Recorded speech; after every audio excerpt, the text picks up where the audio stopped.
encerramos o mandato cultural até a semana retrasada. Começamos na semana passada o mandato social. Lembrando que mandato cultural quer dizer nós e a criação. Mandato social, nós e o próximo. E mandato espiritual, nós e Deus. O texto base, Gênesis capítulo 1, verso 28. Vamos ver. Gênesis capítulo 1, verso 28. Sejam muito bem-vindos. Vamos começar agora. Gênesis 1, 28. Aproveita que você chegou, irmãos, lê Gênesis 1, 28 para nós. Eu estou ruim da vista, pastor. Ah, é? Tudo emendado aqui. Então tá bom. Mas o ouvido está atento. Tá bom. Então tá bom. Ficou lá não. Gênesis 1, 28 diz: E Deus os abençoou e lhes disse: Sede fecundos, multiplicai-vos, enchei a terra e sujeitai-a. Dominai sobre os peixes do mar, sobre as aves dos céus e sobre todo animal que rasteja pela terra. Palavra do Senhor. Amém? Esse versículo é um versículo que, apesar de curtinho, ele é profundo. A gente tem falado sobre isso, e como é mandato social, eu volto a dizer: o Senhor, depois de haver criado Adão e Eva, os abençoou e lhes disse: Sede fecundos, multiplicai-vos e enchei a terra e sujeitai-a. E aqui o mandamento do Senhor é que nós, como seres criados à sua imagem e semelhança, nós estivéssemos administrando essa terra que é material, em nome de Deus. Nós somos os gerentes, somos pessoas que são separadas por Deus para administrar esta terra.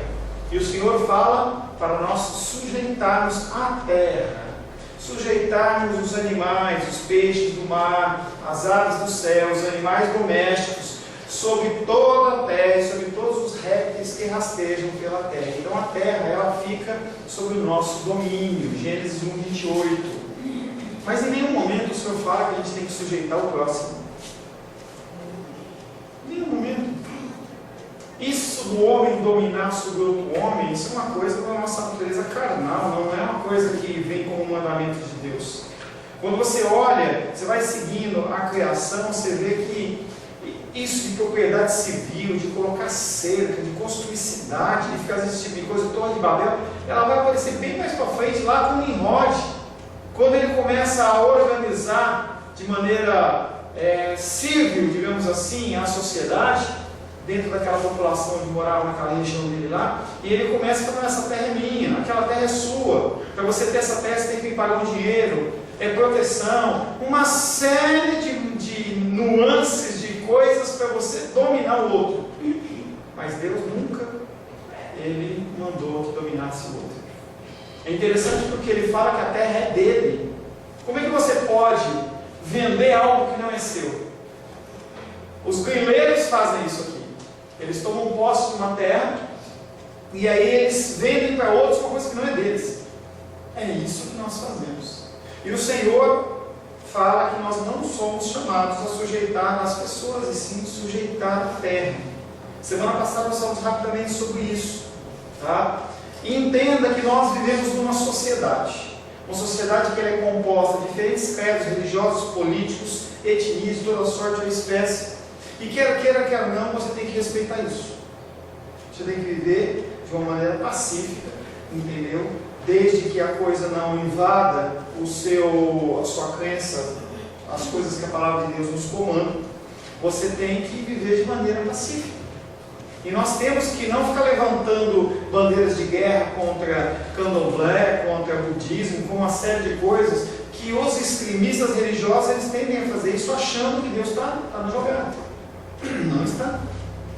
Porque quando você afronta uma pessoa, você quebra toda e qualquer possibilidade de vínculo que você tenha com ela, a menos que o Senhor haja. Então você vai querer falar com uma pessoa sobre Jesus e ela já está magoada porque você já afrontou demais, ela não vai ouvir. A primeira posição que a gente entra é uma posição de defesa.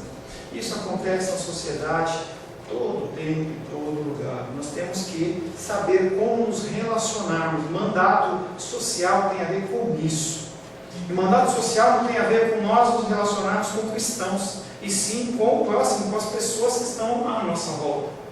Porque nós não sabemos quem são os chamados de Deus.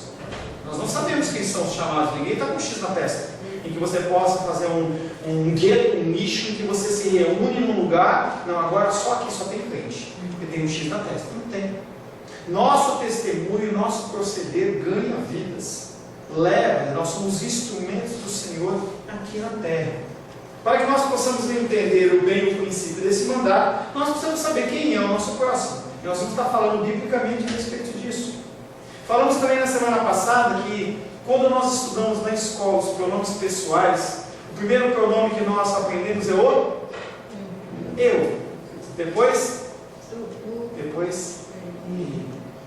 cultura ocidental é isso. Primeiro eu, depois eu, depois eu e depois eu também. Eu também, não, eu também. Não, eu sempre comento isso aí porque é tão interessante. A Rosângela percebeu e ficou marcado.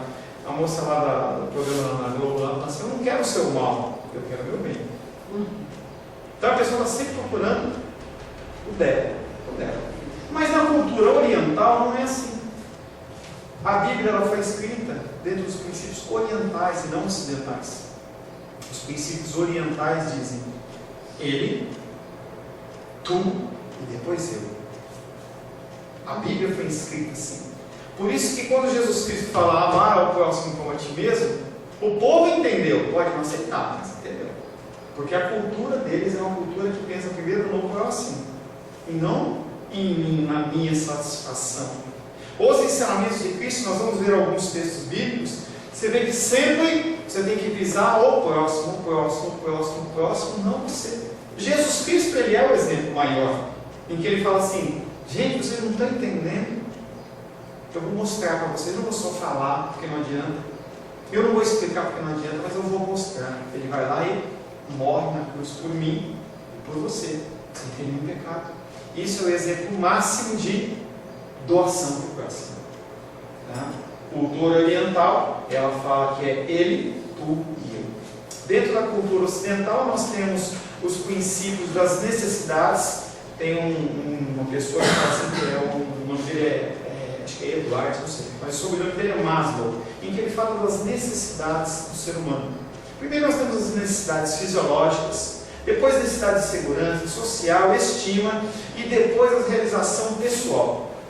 E aí, o que a gente aprende dentro da cultura ocidental? Primeiro você precisa resolver o seu caso. Depois você resolver o seu caso, você vai ver o do outro. Como que você pode? Eu fiquei brincando, né? Primeiro eu, depois eu, aí outras vezes, depois tu. Não tem tu, porque sempre eu tenho uma necessidade de ser satisfeito. Sempre. Por que eu vou fazer isso? Não, mas eu tenho que comprar o meu carro, eu tenho que comprar a minha casa, eu tenho que ter uma roupa melhor, eu tenho aí, eu. Depois que eu tiver pronto, nunca vai estar satisfeito. Nunca. Agora, pelo menos essa semana, foi a Mega Sena. O povo lá, entendeu? 160 milhões, o que você vai fazer? Eu vou fazer isso, fazer aquilo outro. As pessoas, elas acham que se elas ganharem na Mega Sena, está tudo resolvido. Se você vê o histórico dos ganhadores de Sena, Mega Sena, de loteria esportiva, você vai ver que todo mundo que ficou rico está na miséria. Porque nós seres humanos, deve ter algum ou outro, tá? Mas na sua grande maioria, nós seres humanos temos a facilidade de nos adaptar rapidamente ao que é bom. Então, se você tem uma renda, segundo o cara lá, colocava na Mega Sena, colocava na poupança, tinha uma renda de 150 milhões, 150 mil por mês, você rapidamente gasta isso. Gasta. E daqui a pouco o padrão de vida, você não vive mais numa casa normal, você tem que viver numa mansão, e para você viver numa mansão você precisa de um carro mais caro, e vai, chega um ponto em que você gastou tudo. Ou seja, nós seres humanos nunca temos as nossas necessidades satisfeitas. Nunca temos as nossas sociedades satisfeitas. Eu falei o quê? Falei sociedade, desculpa, necessidades. Agora que já entendemos quem realmente somos na escala de valores, podemos agora considerar os aspectos práticos das nossas vidas nessa sociedade. E para isso, o que nos importa é o que a Bíblia diz, e não o que o ser humano diz. Lucas capítulo 10.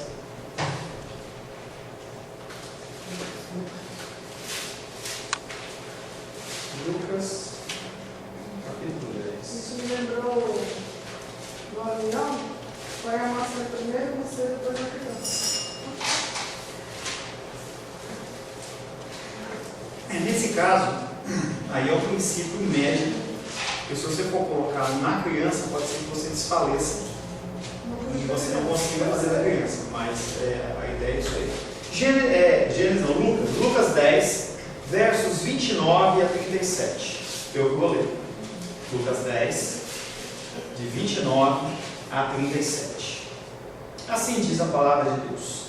Ele, porém, querendo justificar-se a si mesmo, disse a Jesus. Aí estava tendo uma discussão, Jesus com fariseus, escribas, alguma pessoa.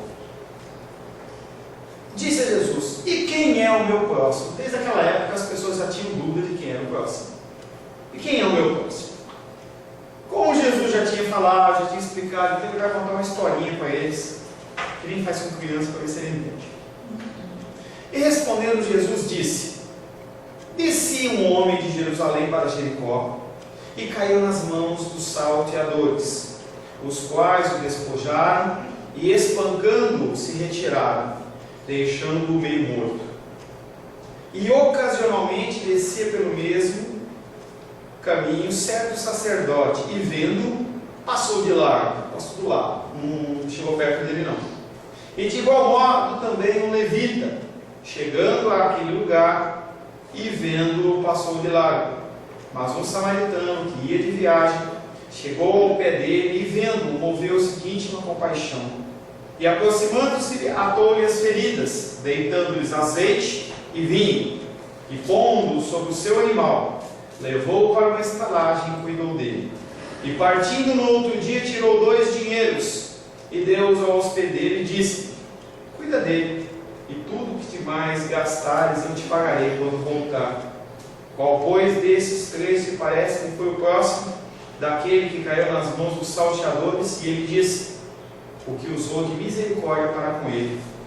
Disse, pois, Jesus: vai e faze da mesma maneira. Um texto que fala sobre o samaritano, e aí na nossa Bíblia parece o bom samaritano, mas esse bom é inferência do cara que colocou esse negocinho aqui, porque ele não está dizendo que é bom nada, simplesmente que ele é o samaritano.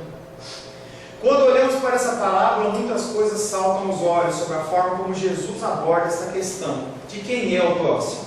Primeiro, a primeira observação que temos que fazer é esse caminho. Esse caminho, entendeu, de Jerusalém para Jericó, apesar de não estar descrito aqui na Bíblia, ele era um lugar muito íngreme, com muitas dificuldades, muitas cavernas, muitas coisas, e era um caminho que havia muitos ladrões. O caminho facilitava a ação de ladrões. Era um caminho que não era muito grande, e as pessoas tinham que passar ali, e não tinha como fugir, tentar fugir, sair correndo. Então era um lugar que era propício para ladrões. Segundo, o sacerdote aparece agora nesse cenário como alguém que passa de largo. Ele viu o cara caído, semi-morto, e ele não para ajudar, ele passa longe. Por que esse homem passou longe? O que você acha? Não ser assaltado. O que mais? Falta de compaixão. Falta de compaixão. Falta de compaixão, de misericórdia. O mais importante aí, além desses fatores, é que se uma pessoa ela tocasse num morto, ela ficava 7 dias impura, em especial o sacerdócio. Então, se ele, como sacerdote, ele fosse lá e tocasse num morto, ele ficava impuro e não poderia executar as ações, as funções dele dentro do sacerdócio. O sacerdote agora aparece nesse cenário como alguém que passa de largo. O que seria mais provável para tal atitude do sacerdote é a sua condição dentro da hierarquia judaica. Sua atitude provavelmente teria fundamento a partir da aplicação da lei, em que a pessoa ela ficaria impura por 7 dias. Como ele não sabia se o cara estava morto ou não, e aí eu vou inserir a misericórdia, a falta de compaixão, porque ele poderia sim ter lá, para ver se o cara estava respirando ou não, ele decide passar de lado. Terceiro, o levita. O levita também passa nesse caminho e, como sacerdote, opta por não se arriscar, devido com a forma que os bandidos atuavam. Muitas vezes eles se fingiam de morto, que quando a pessoa chegasse perto, ele assaltava. Então tem essa possibilidade também. Eles se fingiam de morto quando a pessoa ia ajudar. Acontece isso às vezes nas estradas, a pessoa para, me ajuda, tal, o cara está com o pneu furado, quando você para o carro, desce sai um monte de gente do mato lá e leva o teu carro, é uma possibilidade. Quarto, o samaritano com certeza não seria a pessoa que os judeus esperariam que fosse ajudar, porque os samaritanos não eram pessoas que eram caras a ele. Eu já expliquei isso dentro de Ezequiel, vou explicar rapidamente. O povo de Israel, ele era constituído de 12 tribos. Logo que Salomão morre, há uma ruptura e tem 10 tribos que são cuidadas por Jeroboão e 2 tribos que são cuidadas por Roboão, que era filho de Salomão. Essas 10 tribos, elas caem por uma idolatria, por uma dispensa, um negócio horrível, e é chamado das tribos de Israel, tribos do norte e tribos do sul. E é esse povo, quando você olha em crônicas e olha em reis, você vê, e esse rei fez mal, e esse fez bem, e esse fez mal, bem, isso aqui é aquela bagunça, digamos assim, em crônicas e em reis, em que você vê 2 povos ali aparecendo. Esses 2 povos são os povos samaritanos e o povo é o povo de Israel e o povo das tribos do sul. Quando chega uma medida da iniquidade muito grande para aquelas tribos do norte, Deus manda os assírios para irem ali e dominarem e conquistarem. Os assírios tinham a seguinte política: eu vou até o lugar, arranco todo mundo que tem lá, levo como escravo, e lá naquele lugar eu coloco pessoas de outros povos que eu já colonizei. Então eu pego um pouco de Estados Unidos, um pouco de Japão, um pouco de Inglaterra, todas as pessoas que já tinham sido colonizadas por ele, e coloca lá. Então quem estava depois desse fato, os samaritanos, eles não eram judeus, eles eram misturados. Depois alguns acabaram voltando, mas era muito mais povo pagão do que povo judeu. Por isso que havia essa bronca. Quando você vê esse tipo de ensinamento lá nos evangelhos, você vai saber que o samaritano, ele acaba não sendo um judeu, ele não tem descendência judaica. Então por isso que tem essa bronca entre judeus e samaritanos. Quando Jesus coloca o samaritano na berlinda, dizendo que esse foi o cara que ajudou, os caras ficam impactados, eles ficam incomodados. Espera um pouquinho, nós somos um povo bom e nós estamos permitindo isso. Imagine o impacto quando Jesus relata que foi um samaritano que resolveu ajudar aquele homem caído, investindo recursos necessários sem medir as circunstâncias. Aquele homem, ele vai lá, cuida das feridas dele, ele está bem machucadão, deita azeite, e aí o azeite era um azeite medicinal, como a gente vê na Bíblia lá, e a unção com óleo causada, deve ser feita pelos presbíteros. É esse óleo medicinal, não um óleo espiritual. Tá?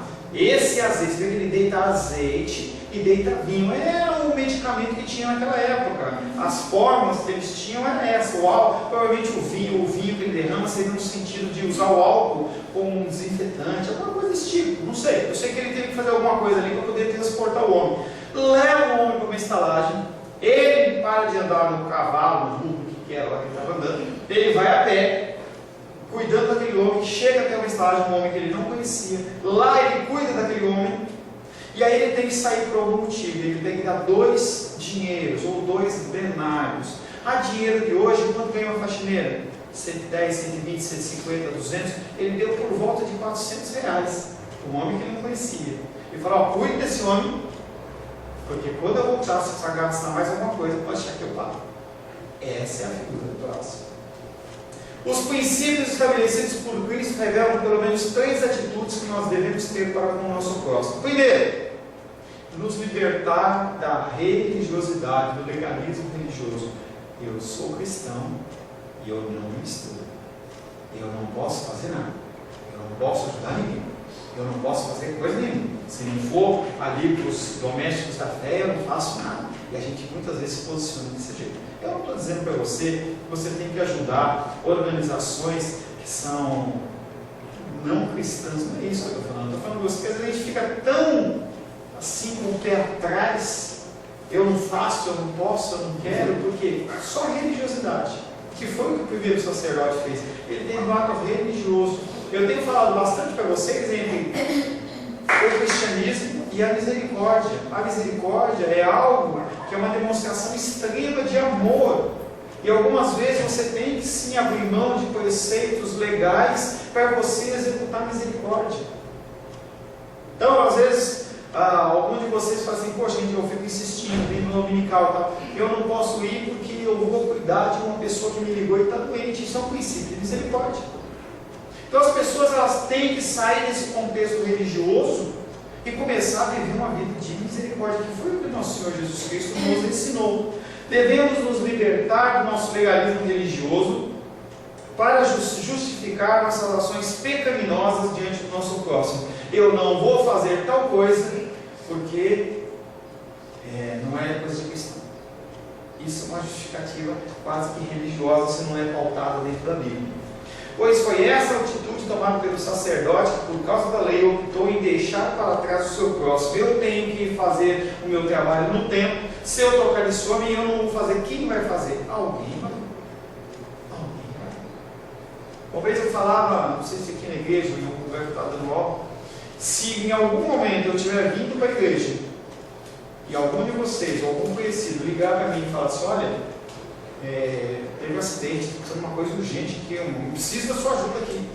Você pode ter certeza que eu vou dar um jeitinho, entrar em contato com vocês, vou dar um avisar, para vocês não ficarem na porta, mas o que eu vou fazer? Eu vou auxiliar aquele que está aí e agenciar. Isso acontece quando você vai no hospital. A primeira coisa que eles fazem é uma triagem. Quem que está ruim? Por que eu vou cuidar de uma pessoa que está com gripe se tem uma pessoa que tomou um tiro aqui e está começando a morrer? Isso é racional.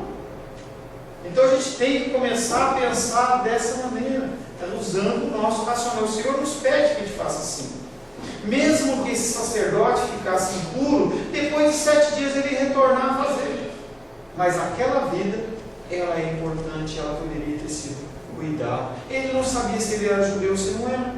A palavra de Deus não nos explicita isso. Entendeu? Então ele tinha que agir de misericórdia com aquela vida. Essa é a figura do sacerdote. O amor ao próximo é algo que muitas vezes vai requerer de nós a submissão a riscos diversos. E não querendo correr esse risco, o levita se dá o direito de não se arriscar em prol do próximo. Mesmo que ele fosse um lugar perigoso, ele tinha sim que se arriscar. Nós temos que nos arriscar sempre com sabedoria. É o que eu estou falando. Não estou eu com a Rosângela, com a Titi, com a Luísa andando numa noite escura e alguém pede para eu parar, eu não vou parar dependendo da situação. Mas há situações em que às vezes a gente tem que nos arriscarmos em prol de ajudar as pessoas. É o benefício da dúvida, ninguém é culpado antes que se prove. E a gente sempre age com o pé atrás, então eu não vou me colocar em riscos. Eu não vou fazer isso. O levita ajuda dessa maneira. Aqui em Brasília tem um pastor conhecido nosso, que ele chama pastor Marcelo, e ele tem um ministério, ele tem um grupo que congrega com ele, mas as manhãs e os sábados, se não me engano, ele tem uma carreta, aquelas carretinhas, e ele tem lá as caixinhas de som, conhece Marcelo? Carretinha, coloca assim, e ele fala que a paróquia dele é o céu. E aí ele sai para pegar, e ele entra em lugares em que nem policial entra, mesmo aqui em Brasília. Então aquela região lá de Ceilândia, lá do Chaparral, só fala que é bem perigoso ali. Então ele vai de manhã, vai de tarde, de noite, ele vai lá fazer o que ele tem que fazer. Independente se vai sofrer algum revés ou não, ele sabe que ele precisa falar. É a situação da igreja perseguida no mundo. As pessoas elas saem de um Brasil em que não há perseguição religiosa e vão para o Iraque, vão para a Coreia, vão para uma série de países que se a pessoa te pegar com a Bíblia, na tua mala você morre. Eu lembro que o nosso pastor Jonas, ele contava que uma vez ele nem era missionário, não sei se ele estava sendo missionário naquela época, mas eu sei que dentro do aeroporto ele estava num país desse de perseguição e eles encontraram a Bíblia. Prenderam ele. Ele falava inglês, português e francês. E aqueles homens não faziam nenhuma questão de entender o que eles estavam querendo falar. Ele, pelo que ele deixa entender, ele ficou preso a alguma coisa por volta de 3 meses. E ele ficou lá e ele não via solução nenhuma. E as pessoas jogadas na cadeia, e a tendência é a pessoa com o tempo acabar morrendo. E aí ele fala que um sacerdote católico estava fazendo uma visita na prisão, e ali ele pôde falar com aquele homem, e aquele homem conseguiu que ele saísse. Mas o que eu quero frisar é, às vezes é necessário você arriscar sua própria vida para falar do amor de Deus. Você vê que nós estamos no extremo tão longe, porque a gente não fala sem ter risco. Imagina com risco. Imagina com risco. Por isso que nós temos que aproveitar as nossas possibilidades que nós temos no dia que se chama hoje. O levita, ele passou longe. Temos que entender que o que temos não é nosso, mas Deus nos deu os recursos para que possamos acudir as necessidades. Isso é uma visão anti-ocidental. O que você tem não é seu. O que você ganha de salário não é seu. O que você tem de posses não é seu. É do Senhor. É por isso que nós entendemos o nosso dízimo e a nossa oferta. O princípio do dízimo e oferta é esse. Tudo que você recebe não é seu, é de Deus. Quando você entrega os seus 10%, você está consagrando que o Senhor permite que você fique com 90%. Mas aqueles 90%, mesmo os 90%, eles não são para você usar dissolutamente. Não estou dizendo que você não pode viajar. Você pode viajar, você pode ter um carro bonito, novo. Não há problema em relação a isso. Mas você tem que estar sensível às coisas que acontecem ao seu redor. Então, se a gente está fazendo uma oração aqui por um irmão que está por uma dificuldade, não adianta eu simplesmente despachar o irmão em paz. Não, vai em paz, irmão, nós vamos orar por você. Não, ele está com fome, ele quer comida. A oração é importante sim, mas ele está precisando de comida. Ela está precisando de um vestuário. E a gente se depara em situações dessas durante a nossa vida, dentro do nosso dia a dia, em que simplesmente a gente passa como os levitas, a gente passa de largo. A pessoa está com fome, está com sede. A pessoa está precisando ser vestida, ela está precisando pagar um aluguel, ela está precisando de um transporte, ele simplesmente passa de largo. Ele, samaritano, não hesitou em gastar o que fosse necessário para que aquele homem fosse curado e tivesse a sua saúde novamente estabelecida. Ele não sabia se aquele homem era rico, se ele ia poder pagar ele, se ia poder ajudar, se ia dar um retorno, não sabia. Simplesmente ele fez de uma maneira altruísta. Esse texto por si já seria um texto que nos ajudaria a entender o que deve ser vivido no mandato social, pois revela exatamente o que Deus espera de nós. E aí no final da narrativa, Lucas 10:37, olha aí o que é a última coisa que Jesus Cristo fala.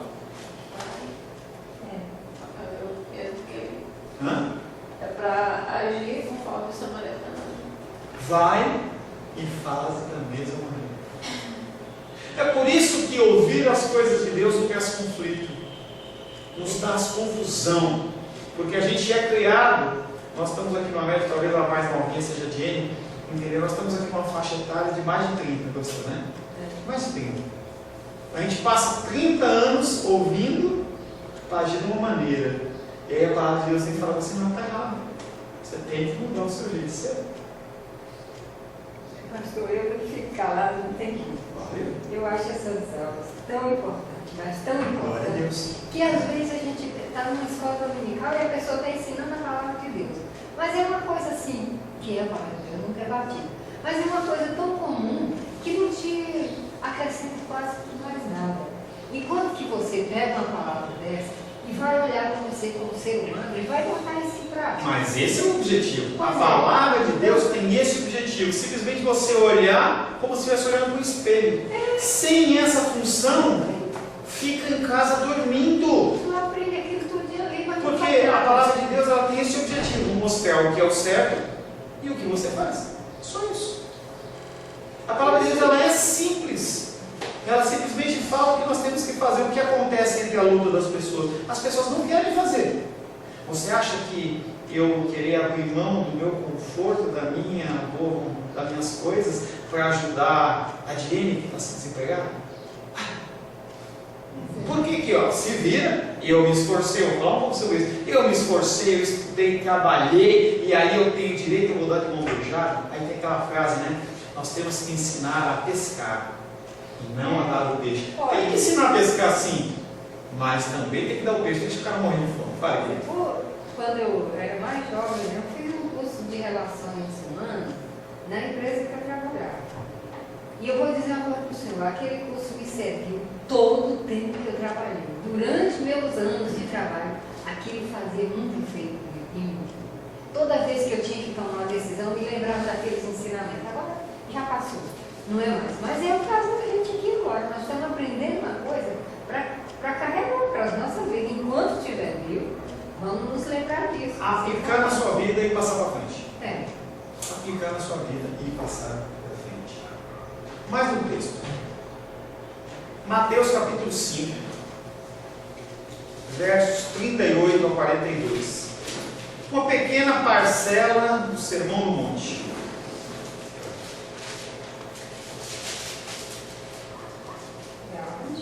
Mateus capítulo 5.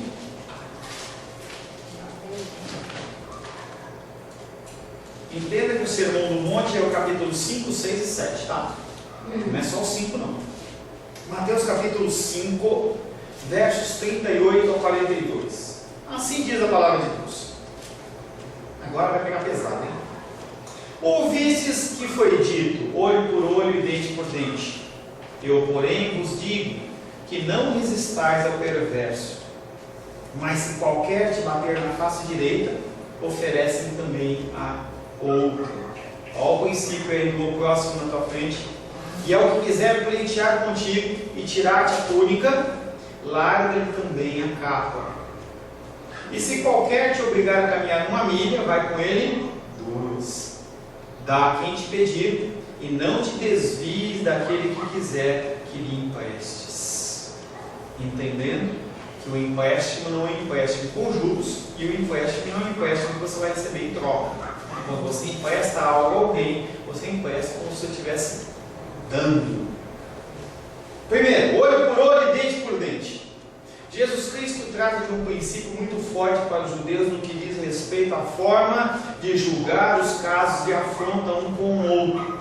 E esse olho por olho e dente por dente é um princípio que chama lex talione, ou então a lei de Talião, que era um princípio bíblico que era divulgado ou difundido na sociedade daquela época, em que se você fazia o ônus a alguém, você tinha que receber na mesma medida. O objetivo disso era tentar reduzir o excesso que a pessoa pudesse executar no ônus que ela tivesse. Por exemplo, a irmã dos reis, ela veio e me subtraiu uma galinha. Então, o que ela tem que fazer? Ela tem que pegar uma galinha e ser colocada de volta. Se alguém me oferecer, me foi lá e bateu o traseiro do meu carro, então ele é obrigado a reparar o meu carro para que ele fique perfeito. Então a medida é uma medida, do jeito que você tirou, você devolve.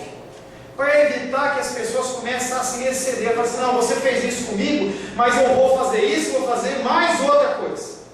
Que é o que você não faz. Você matou um parente meu, então eu vou matar você, vou matar a tua família e vou queimar a sua casa. Então você vê que o ser humano ele tem a tendência de achar que o ônus dele sempre foi pior do que realmente foi. Então esse princípio tinha esse objetivo, tentar regulamentar de tal forma em que não houvesse excesso de vingança ou de reposição. Chama lei de Talião dentro do princípio secular, mas ele é um princípio bíblico. Em várias passagens das Escrituras nos deparamos a chamada de levarmos o ônus da questão, em vez de devolvermos na mesma moeda, assumindo as agressões como quem entende a missão do mandato social. E aí Jesus Cristo ele vem falando que não é assim. Você tem que pensar primeiro no ele e não no eu. Se o cara fez, você permite. Se ele falou mal de você, você se cala. Se ele bateu no seu rosto, você oferece a outra face. É uma série de conceitos que não são conceitos ocidentais, e quem sabe nem orientais, mas é o que Cristo espera que nós achamos. Isso aí é maravilhoso. Difícil. A natureza humana possui um dispositivo automático de defesa, e não somente de defesa, mas de agressão. Se alguém invadiu, você tem que partir para cima dela. A gente vê esse contexto lá. Houve aquela bombardeio lá, aquela ato lá em Paris lá. No outro dia, a França já tinha bombardeado não sei quantos alvos lá e matou um monte de gente. Você vê que a ação é exatamente ocidental, a ação humana. Eles fizeram comigo, então eu devolvo 3, 10, 50, eu vou mostrar com o que ele está falando. É aquela velha carteirada. Você sabe com quem você está falando? As pessoas fazem isso, em especial no Distrito Federal. Eu sou deputado, eu sou senador, eu sou um oficial, eu sou não sei o quê. Você sabe com quem você está falando? O que você está falando? Você está querendo devolver uma moeda maior. A pessoa está executando um trabalho ali, você está querendo sobrepor, está querendo dominar ela, que é o problema do mandato social no final das contas. A natureza humana possui um sistema automático de defesa, não só de defesa, mas de agressão. Independente da injúria, agressão verbal, ofensas, calúnias, o princípio é estabelecido com o não se vingar, porque o vingador é Deus. Quando eu saí da ECP, e eu não cumpri isso como eu deveria, confesso, eu lá do bando muitas vezes falou mais alto. Quando eu saí da ECP, o Senhor falou no meu coração assim: como uma ovelha muda, você vai para o matador, você não fala nada. E aí, quando eu estava lá na reunião com os presbíteros, e as pessoas me deram a oportunidade de falar, e que todo mundo esperava que eu fosse, eu simplesmente fiquei quieto. No dia da despedida da igreja, a mesma coisa. Havia oportunidade de eu falar, soltar cobras e lagartos, e Deus me segurou, e eu acabei não falando aquilo que o meu coração estava borbulhando em falar mal de um, falar mal de outro, falar, apresentar todos e tudo mais, mostrar, entendeu, a injustiça que estava sendo feita comigo e com a minha família. E glória a Deus que pelo menos naquelas duas situações o Senhor, Ele me calou. Eu não me calei em outras situações, mas nessas duas eu me calei. Não resistais ao perverso, continuando esse texto do Sermão do Monte. Não resistais ao perverso. Precisamos ser pacificadores. Jesus já havia falado sobre isso no Sermão do Monte. Bem-aventurados os pacificadores. O mais difícil para nós é nos depararmos com os perversos que nos humilham, nos ofendem, nos ferem e termos que passar por isso calado. Afinal de contas, eu tenho que mostrar quais são os meus direitos. Mas a questão em destaque é, eu tenho usado bastante isso em aconselhamento bíblico. O que aconteceu com Jesus? Porque ele é o nosso exemplo. Não sou eu que sou o seu exemplo. Misericórdia, se é. O exemplo seu tem que ser Jesus Cristo. Jesus Cristo, sendo quem Ele é, e a gente não para pensar na figura de Cristo, quem era Cristo? Quem era Jesus? A força criadora de Deus, a verbo, o Logos de Deus, a palavra de Deus, em que Deus fala, haja luz, através de Cristo, lembra do Fiat Lux? Através de Cristo, a luz, a criação de todas as coisas. Esse Jesus, ele desce, passa por tudo que ele passou, tinha poder de chamar mais de 3.000 anjos, entendeu? Ali para destruir o que ele quisesse. No sopro da boca dele, ele podia destruir tudo, acabar o mundo e começar um mundo do zero. E mesmo assim, sofrendo tudo que ele sofreu, como uma ovelha muda, ele foi ao matador. Por que você tem que se defender? Por que você tem que abrir a sua boca e tentar agredir a pessoa? Isso acontece muito no relacionamento conjugal. Nós que já fomos casados sabem que esse tipo de conflito acontece em que um fala, o outro levanta a voz mais alta e precisa defender e fazer não sei o quê. Eu preciso mostrar que eu que mando. E Jesus Cristo fala, como uma ovelha muda eu fui, como um matador eu fiquei de boca fechada. As pessoas batiam na cara dele e ele ficava quieto. Colocava a coroa de espinho, ficava quieto. Colocava ele na cruz e ele quieto. Tudo quietinho, sem falar absolutamente nada. Vê como nós estamos longe do padrão. Mas o padrão é esse. O padrão não é nós nos vingarmos. Jesus Cristo foi humilhado, ofendido, ferido e não abriu a sua boca. No fim da sua vida na cruz, despiram Jesus Cristo, ele ficou totalmente nu. Não tinha paninho não, aquele negócio de paninho lá é coisa para não ficar chocando as pessoas num lugar, num templo religioso, tá? As genitais de Cristo. Mas imagina a figura de um homem adulto, pendurado na cruz, nu, na frente da sua mãe. Essa é uma vergonha, e ele ficou quietinho. Isso serve para nós. Cristo nos orienta como nós devemos viver a nossa vida sem resistir ao perverso. Não resistir ao perverso mostra que não podemos resistir ao perverso, mostra que nós não podemos contender com o próximo. Nós somos proibidos de retaliar ou devolver na mesma moeda. Qual a pessoa faz, eu faço em volta. É exatamente o contrário. Ou seja, não se comporte como se o agressor como se o agressor da forma como ele se comportou diante de vós. Você tem que ver, olhar, analisar aquela pessoa como ela está agindo, e se ela está agindo errado, você não pode agir da mesma maneira. Como é difícil essa prática na vida da humanidade, mas isso só é possível se a gente colocar primeiro o ele e não o eu. Quando você começa, isso não é fácil, confesso a vocês que eu luto com isso, vocês também devem lutar com isso, em que a gente tem que colocar o próximo como prioridade em vez da gente. Quando você começa a analisar o seu dia, as coisas que aconteceram no seu dia a dia com os seus familiares, com as pessoas do seu trabalho, no dia, você vê como nós nos colocamos primeiro no eu em vez do primeiro eu. O assento do metrô é uma coisa clara. Tem os assentos que são preferenciais e vai lá, o cara louvando e descendo. Para o senhor, uma senhora de idade com dificuldade, ele só nem levanta os olhos, porque ele está preocupado com ele. Mais um. Se qualquer te bater na face direita, oferece-lhe também a outra. Pode parecer fantástica a ideia de oferecermos a face esquerda a alguém que já nos tenha batido na direita, especialmente quando nos lembramos que quando você fala de bater, ele não está falando de dar um tapa assim.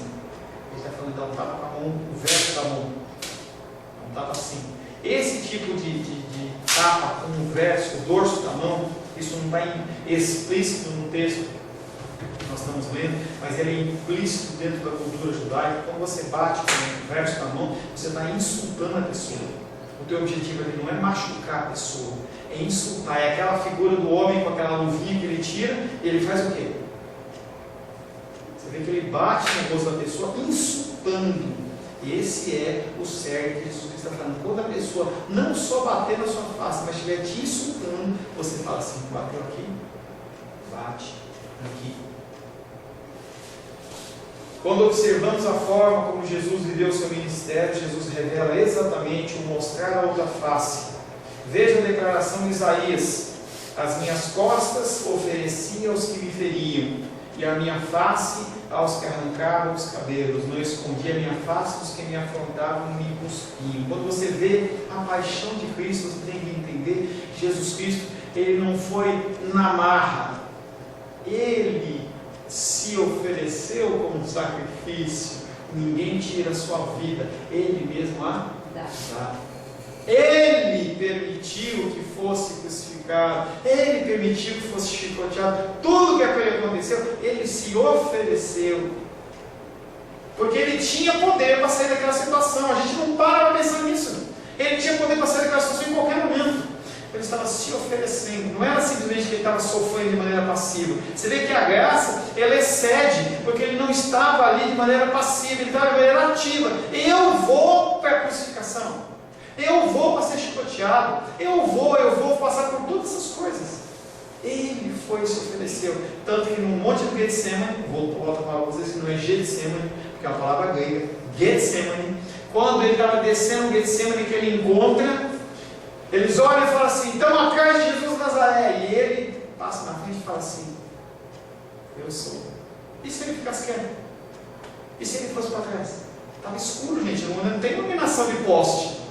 Eles estavam iluminando com aquelas tochas no meio de um lugar totalmente escuro, não dava para a fisionomia. eu sou. Ele está falando, ele se oferece, ele está colocando em campo. É uma coisa que a gente tem que pensar e analisar. Quando olhamos para os últimos momentos de Cristo na terra, é exatamente isso que ele viveu, dando a outra face para o cumprimento da sua missão na terra. O que deve ser para nós o modelo, se desejarmos cumprir nossa missão na terra com alegria, darmos a outra face. Tá? Ainda tem mais 3 ou 4 pontos para a gente seguir ainda dentro do Sermão do Monte, que nós vamos estar continuando na semana que vem. Mas o que eu quero trazer para você é: ele, tu, eu.